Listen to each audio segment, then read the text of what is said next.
Assalamu alaikum, Sheikh Muhammad. Wa alaikum assalam wa rahmatullahi wa barakatuh. Wa alaikum assalam. First, I'd like to thank you for your hospitality and generosity. It's my absolute pleasure. And last time we've talked about al-hajr, which is to abandon your wife in bed. But some men go so far in turning their backs towards their wife to the extent that they don't talk to them at all. Is it correct? This is not the way it was prescribed.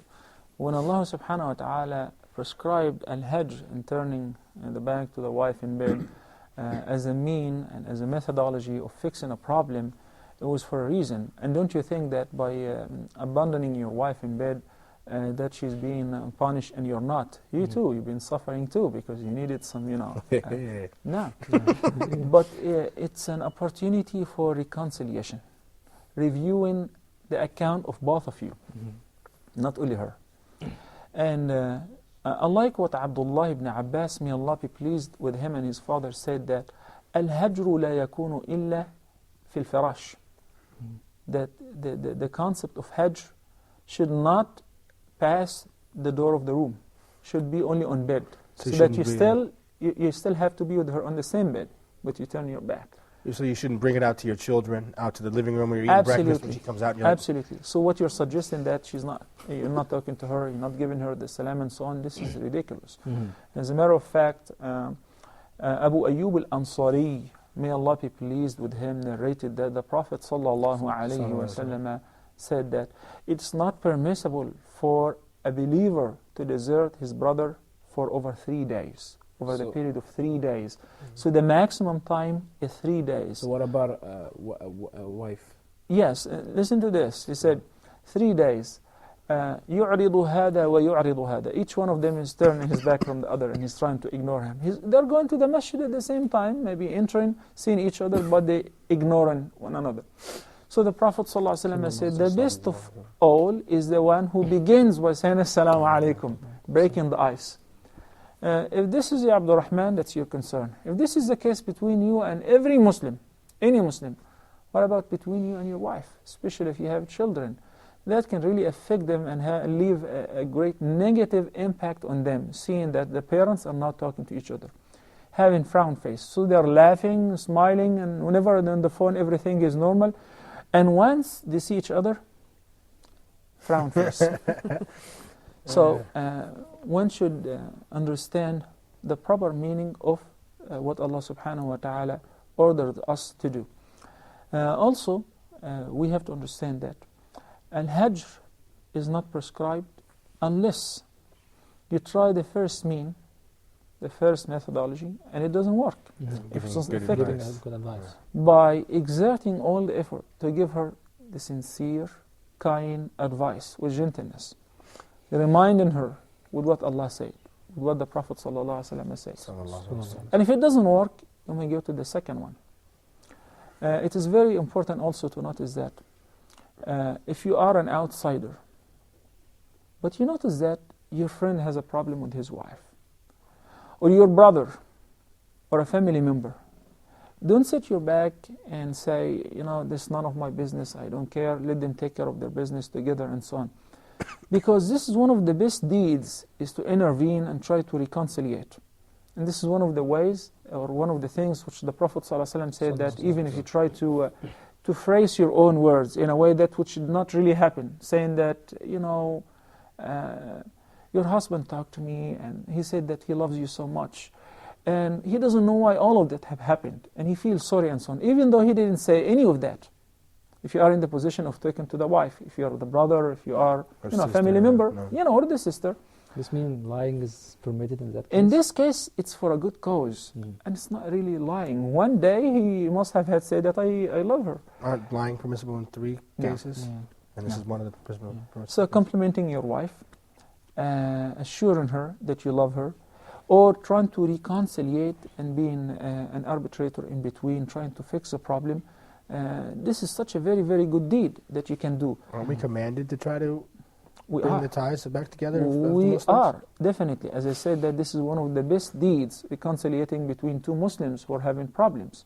And that's why the Prophet ﷺ permitted you even to make up a story and say that he feels sorry or she feels sorry, and that they're waiting for the moment that you can come back and everything will go back to track and so on. We can make up. You can do that. You can say, yes. Fulana said that she misses you very much and she's sorry she said this. Yes. And the husband goes, wow, that's great. But you go to tell her, Fulan, he said that he missed you and he was sorry that you guys had a fight. Yes, So they meet each other, they're like, no one says anything. They just literally walk to the breaks the ice and reminds them with positive, memories they have, the good memories, instead of focusing on what caused the problem. That bag without the hole in it. No. Also, during the incident when the Prophet ﷺ avoided his wives for a month, the Sahaba did not ignore the case. No. Many of them were very upset. Some of them were even weeping and crying, asking Allah subhanahu wa ta'ala to reconciliate or to please the Prophet ﷺ.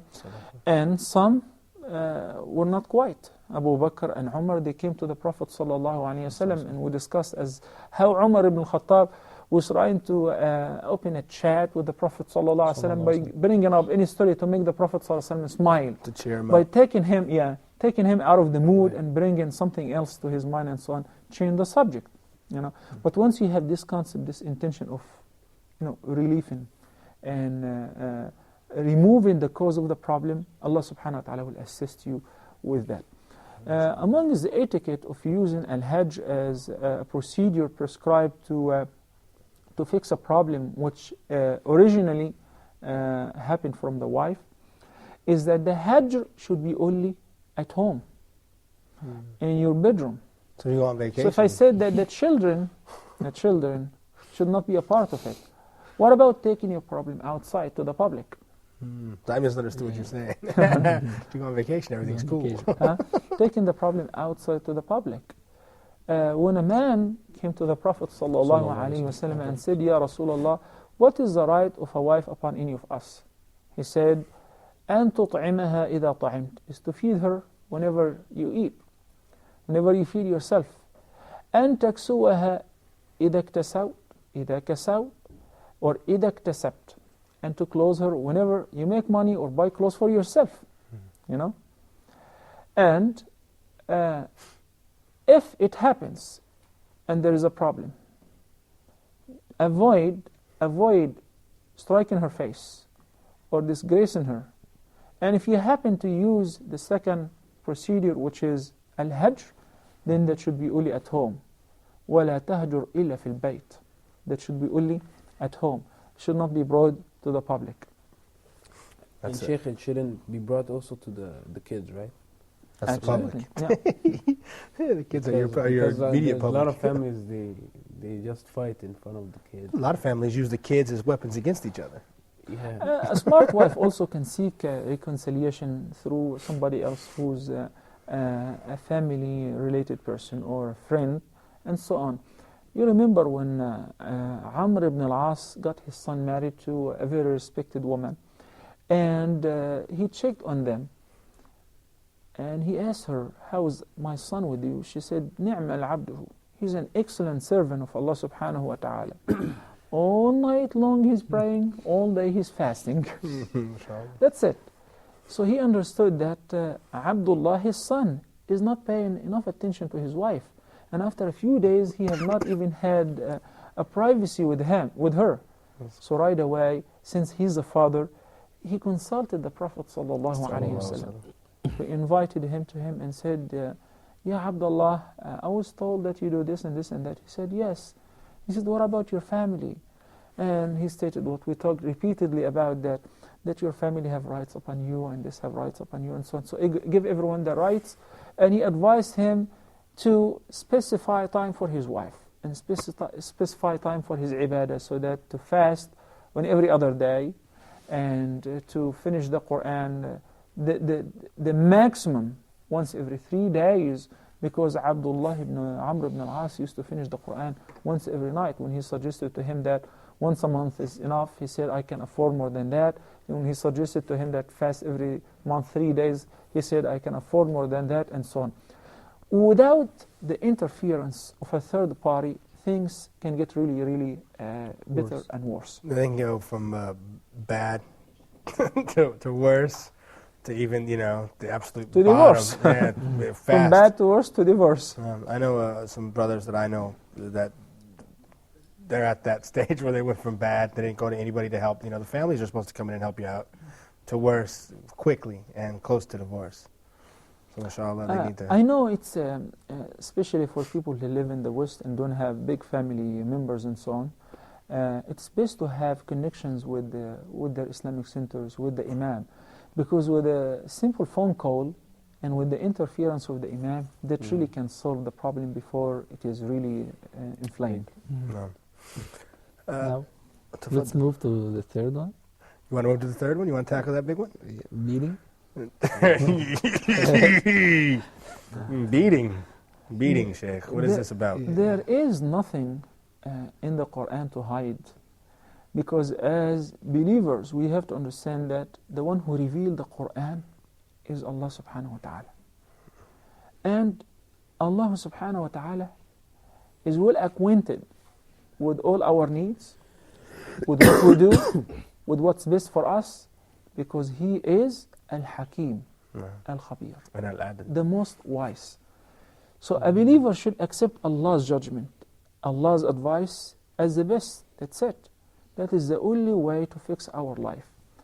When Muslims were abiding by the Quran and the Sunnah, those problems did not exist at all. Success was there. But look at the divorce rate increasing in the Muslim society nowadays. Why? The more we call for what's called women liberty, freedom, and so on, women's and so on, I consider it enslaving woman by putting her to work in a place where it doesn't suit her at all. I'm amazed when I see a woman who's wearing a helmet and she is standing in a construction site. Why? I'm proving myself. I'm taking my part and role in the life. And I wonder who's taking care of your children. I hired a babysitter. I put them at that place. So they're in daycare. Yes. They're here. And statistically, even though there's freedom in the West, there's still inequality. No matter what they do, women the still make nature of less the woman money. is the nature of the woman. Yeah, women still make less and money. there's you always find them in, for example, as a teacher or easy jobs. It's still rare. Easy job. They cannot be equal. Well, before Abdurrahman starts cracking his knuckles to get ready to deliver some beatings, why don't I'm going to go and try to rustle us up some Nescafe. Okay. And inshallah ta'ala, we'll go back when I stop. When I come back with some Nescafe, inshallah. Sure. Yes, please. Inshallah. With milk.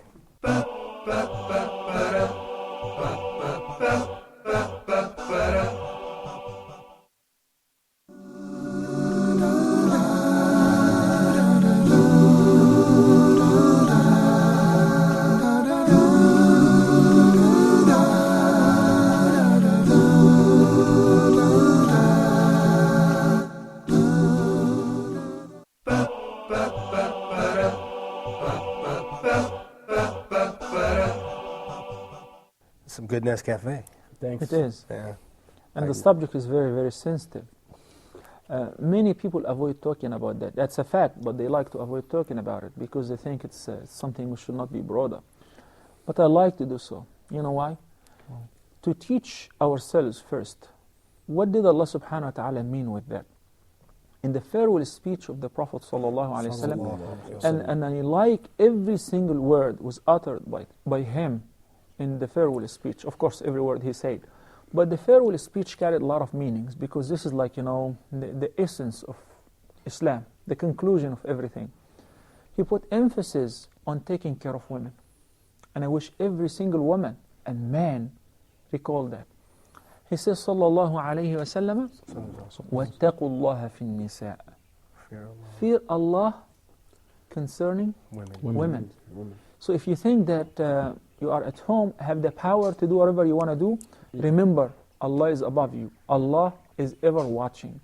So fear Allah before you do anything that would hurt. اتقوا الله في النساء. You have the right upon them that they should not allow anyone to enter your house, to step on your bed, whom you dislike or don't approve. But if they do and they violate that, which is a big violation, the Prophet ﷺ said, you may strike them, discipline them, but ضربا غير مبرح, very lightly. So the purpose is not to take revenge. Like in which It's not way? wrestling. The Sunnah explained, well, Slightly, like exactly. with this, like with a miswak.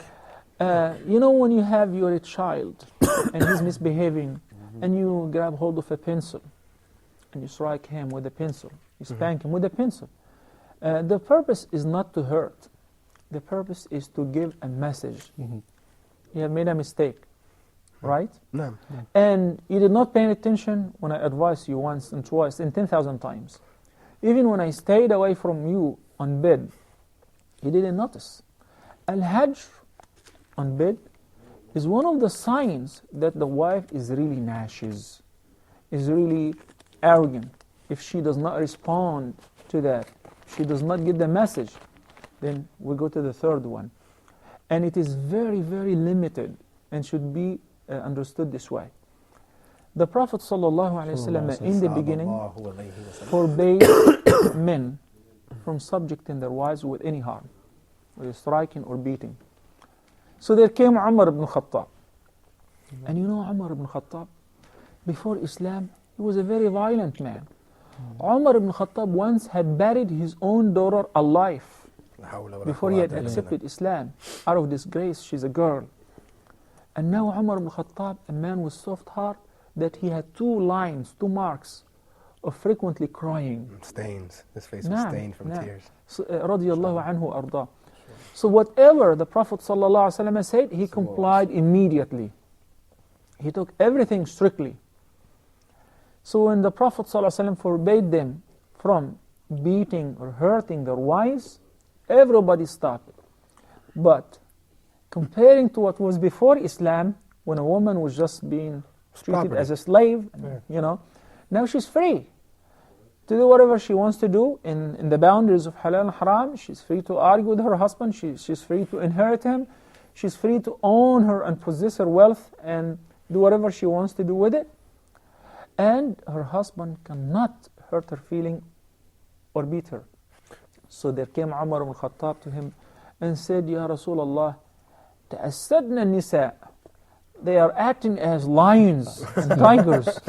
They become overpowering us, overcoming us. So the Prophet ﷺ once again permitted them to discipline them lightly. So what happened? A great number of women came to the wives of the Prophet ﷺ complaining that some of their husbands have started beating them and so on. So the Prophet ﷺ addressed the Ummah in the masjid saying that many women came to my family members and informed them that they have been beaten. وَلَيْسَ ذَلِكَ بِخِيَارِكُمْ. The one who does so is not the best of you. Indicating what? Even though Allah subhanahu wa ta'ala prescribed it as a mean of fixing problems, but the Prophet ﷺ considered it should be the last mean, and it is disliked, and one should not really use it unless in very, very certain specific conditions. If the Prophet ﷺ have never ever used it, Anas ibn Malik, may Allah be pleased with him, have served the Prophet ﷺ for 10 years.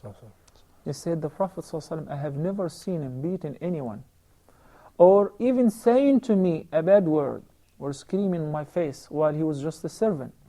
Nor did he tell me to anything I did, why did you do so, or why didn't you do it? And if he would order anyone to do anything which is beyond their capacity, the Prophet ﷺ would give them a hand. If this is the way the Prophet used to treat his servants, if this is the way the Prophet ﷺ used to treat his wives, then many men being misinformed, thinking that I have the power to break your bones. I have the power.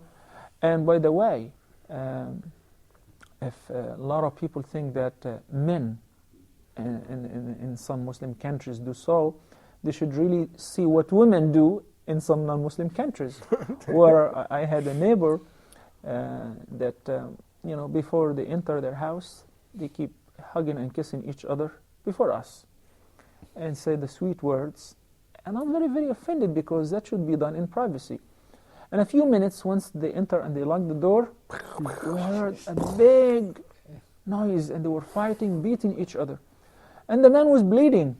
And of course, she called the cops, where they picked him up, and he was thrown in jail too. It happens a lot in the West. Yeah. There's a lot of women that get physically abused, and like really abused. So With both a extremes, black eye. both extremes are prohibited or forbidden.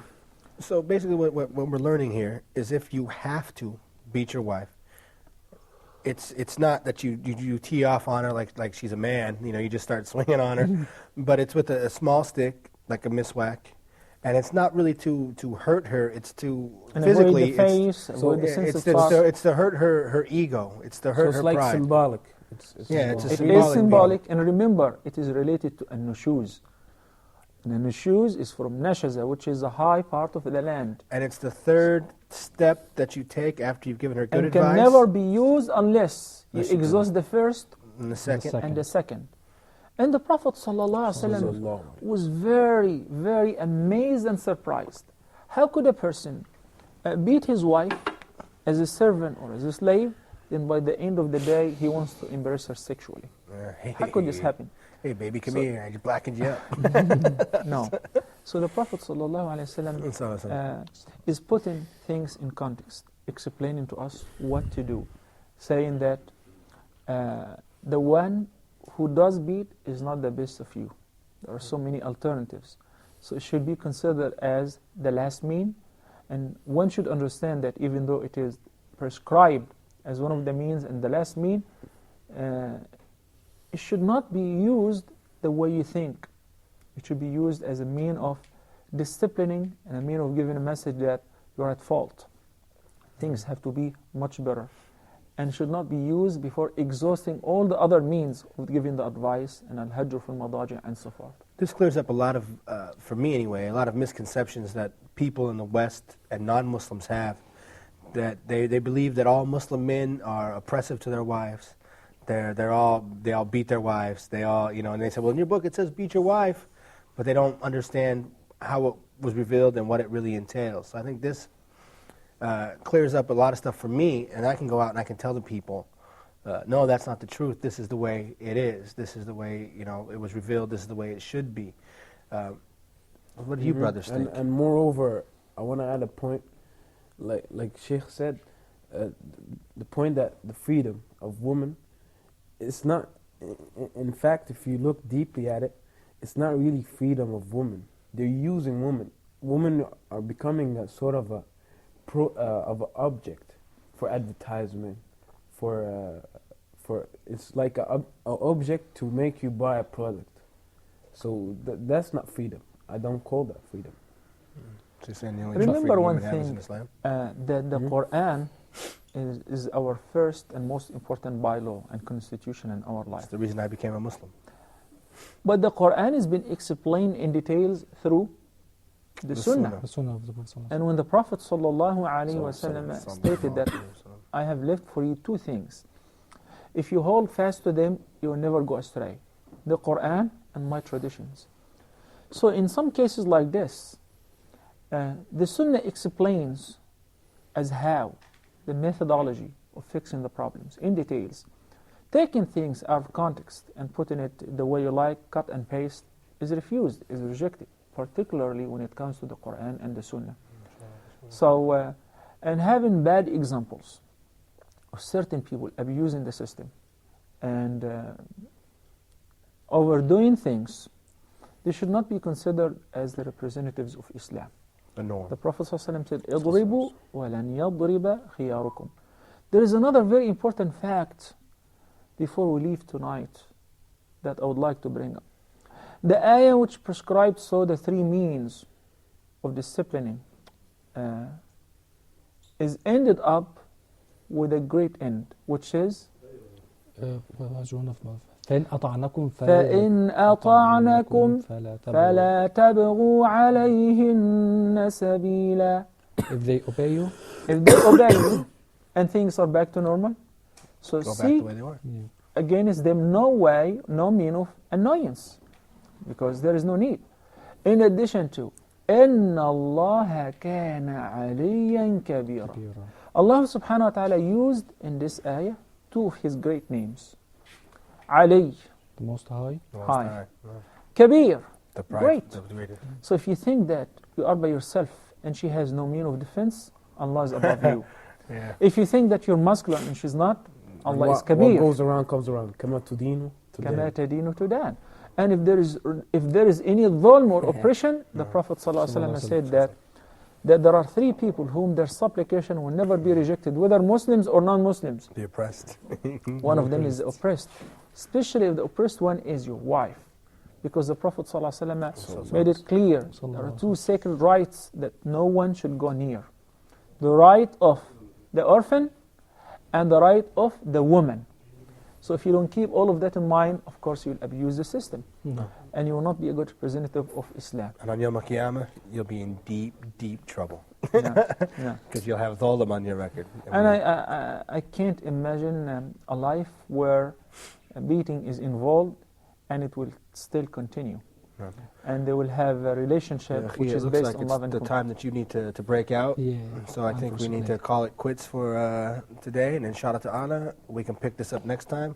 If the Shaykh will grace us with his presence, and if you brothers will stop by, this will be a good thing. Inshallah. Inshallah. Assalamu alaikum. Alaikum Assalam.